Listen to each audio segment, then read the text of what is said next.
evening. How are we doing? Welcome. How's your day been? I should say good morning, good afternoon, and lovely day, lovely evening to you wherever you are. I'll just give it a minute. Hello.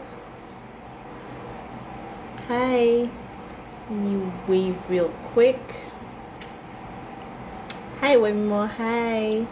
Mopa Basaji. I hope I didn't mess it up too much. I apologize.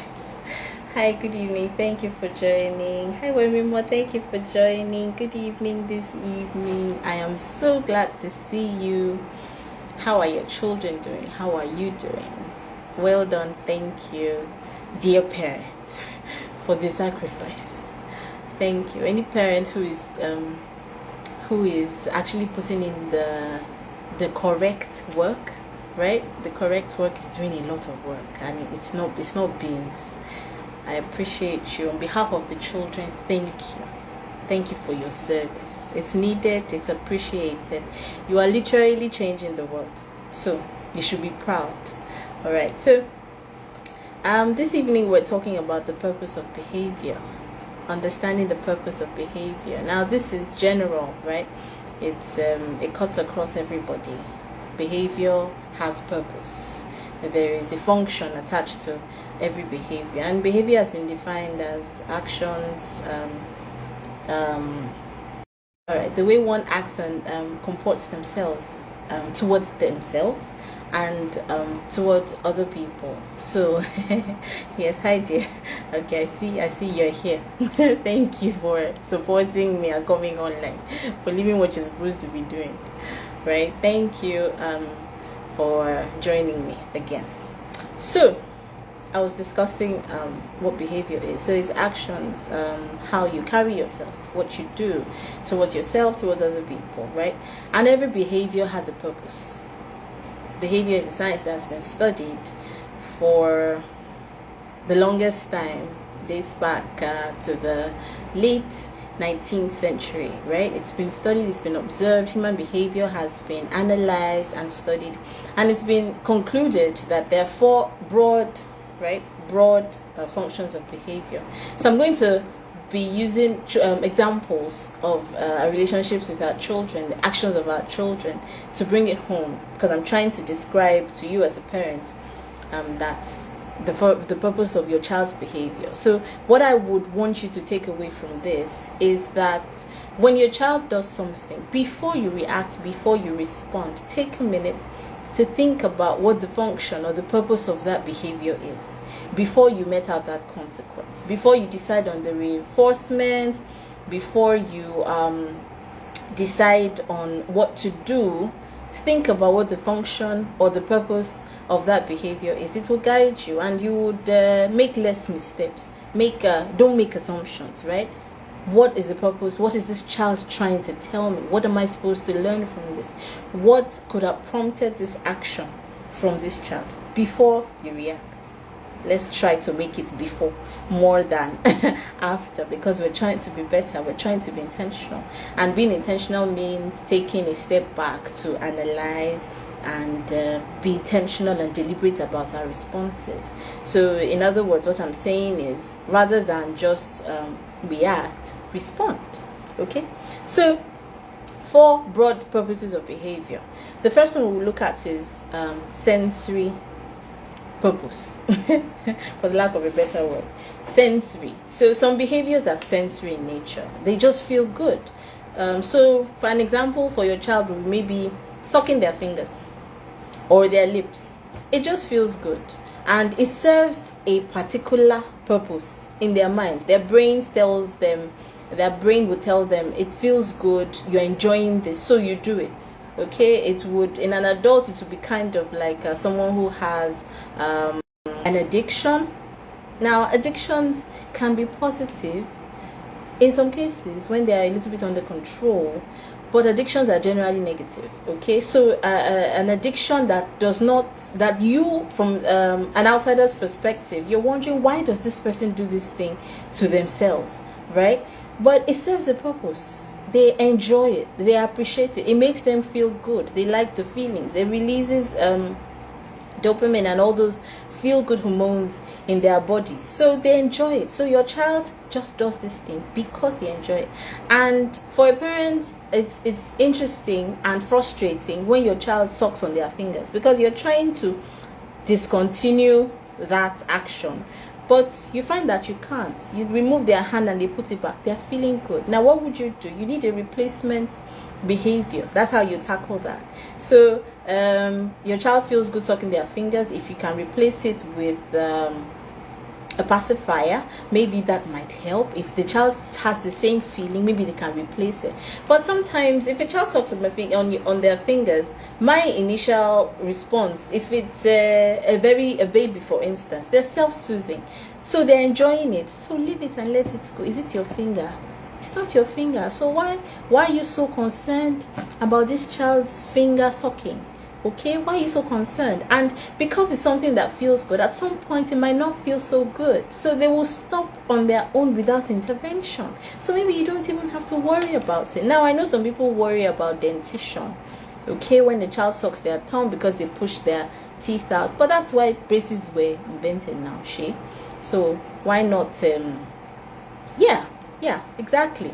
Yes, as adults, we engage in some activities that feel good. So you can fix it with braces. Why are you stressing? Some things, they're not hurting you, they're not hurting the child. Move along. Ration your energy. Use it for things that are more productive. Don't be so fixated and focused on this child does this, or you know what, sensory behavior, right? Some of them don't require intervention. Some do, but you need a replacement behavior. And that takes time, that takes effort.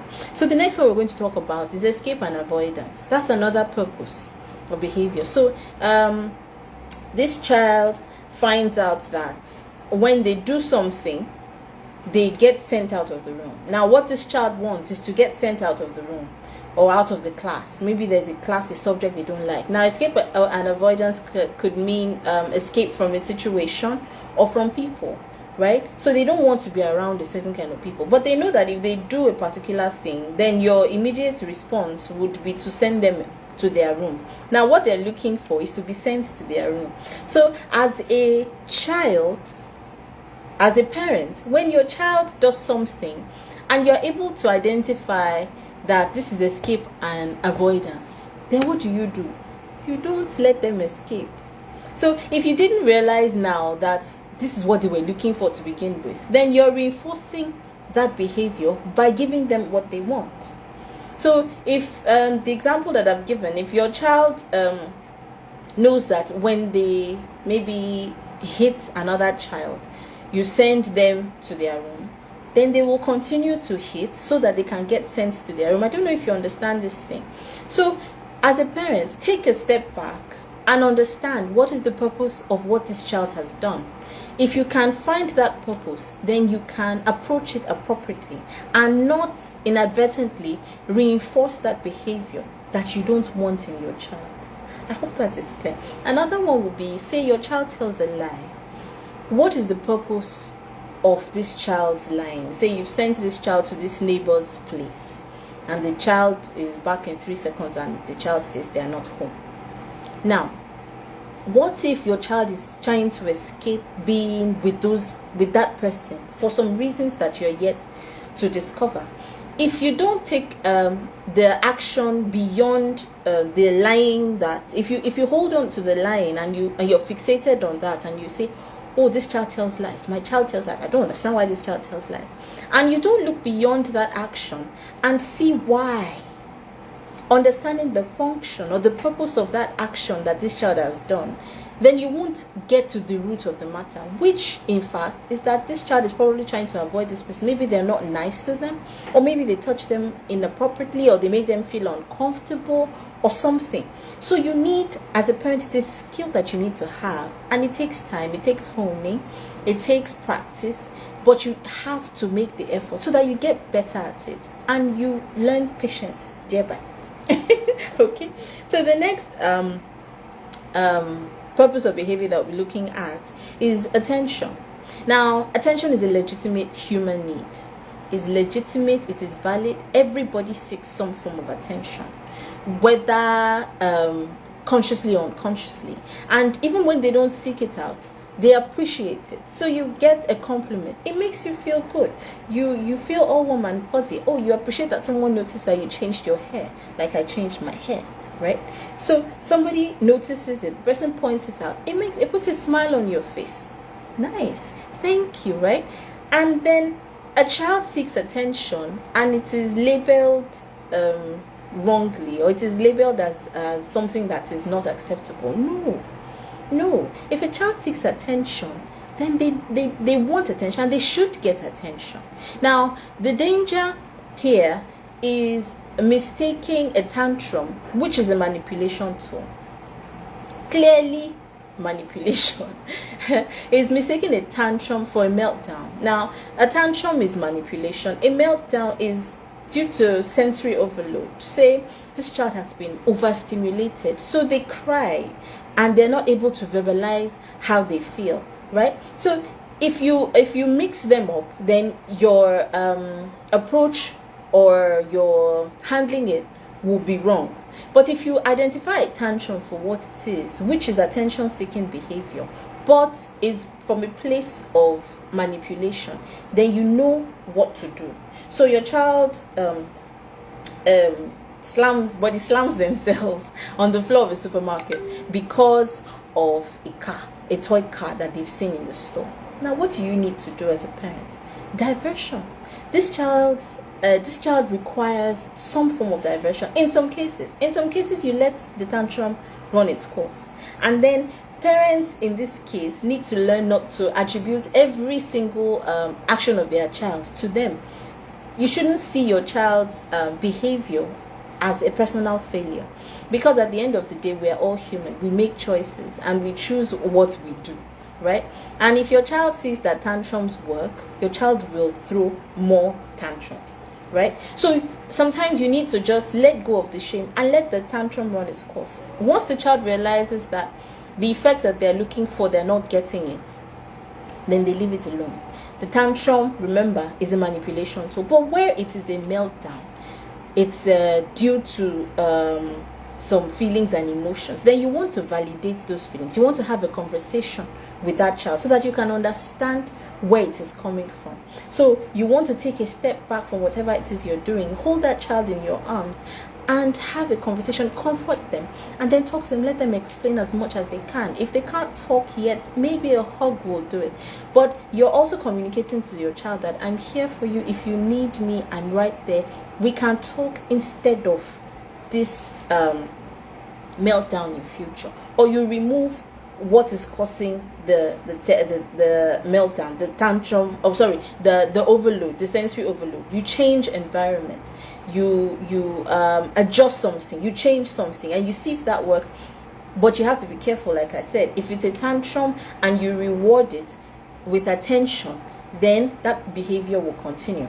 The idea is to make sure that you're not reinforcing that behavior with consequences. And the last one here is access to tangible items. So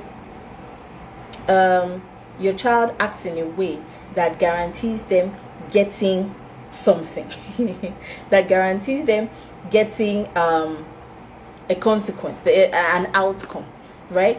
Or they actually have a need for food and this child acts out, and then you're wondering, why is this child acting like this? But you have to look beyond that action and realize that, oh, okay, it is hunger that this baby needs. That this baby's experiencing. It is food that this child needs. It is rest that this child needs. Because sometimes we're just oblivious to how our children run sometimes, that we don't realize that, okay, this child has been on for the past maybe 6 or 7 hours. This child needs a break. So if you don't give that break, then this child continues this activity or these series of actions that are detrimental at the end of the day. And then when they break down or melt down, then we're surprised. But we have to be careful and to be conscious so that we'll know what the purpose of each behavior is, and then we can approach it appropriately. So a behavior therapist, for instance, would seek to understand the function of behavior and then design an intervention which will either positively reinforce that behavior or negatively affect that behavior so that that behavior doesn't continue. And most times it is a replacement behavior that you require, and this takes time, it takes effort, it takes consistency. So if you're able to replace what your child is getting from certain behaviors with a replacement behavior over time, then the change that you're looking for is available to you. So I hope this has been useful for you. It's been brief, but I hope this has been useful for you. If you need further information, please reach out. If you need some intervention, please reach out. If you have behavior that confuses you about your child and figuring out the purpose is a little bit difficult, please reach out. I'm saying please reach out a lot because I'm available to help. So that's our conversation for this evening. I hope it has been useful for you. I will see you next time with something that will be equally helpful. Thank you again for joining in. See you sometime. Bye.